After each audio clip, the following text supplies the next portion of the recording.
These are the H2Tab Hydrogen Tablets here. This is the 30-pack of the Unflavored. I believe they also come in raspberry. I just picked up the Unflavored ones here.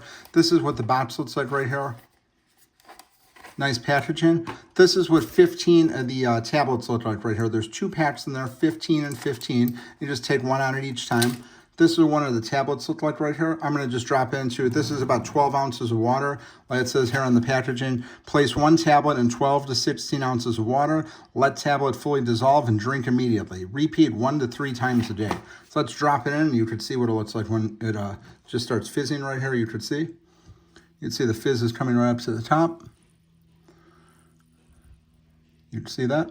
So I used to have one of those hydrogen bottles, and then when I saw these come out, I like these. They're a lot more portable. You don't have to carry a bottle that may or may not be working. Just too many issues with the bottles. So these tablets are exactly what I was looking for. I'm going to be drinking these in the morning, what I would do with the hydrogen bottle. Just drink one in the morning, put a little bit of sea salt in there, and the hydrogen, just drink it down before any caffeine or anything like that. And it's just a very easy way to get hydrogen into your water here. So definitely want to check these out. It's the H2 Tabs Unflavored 30-pack. Highly recommend picking these up.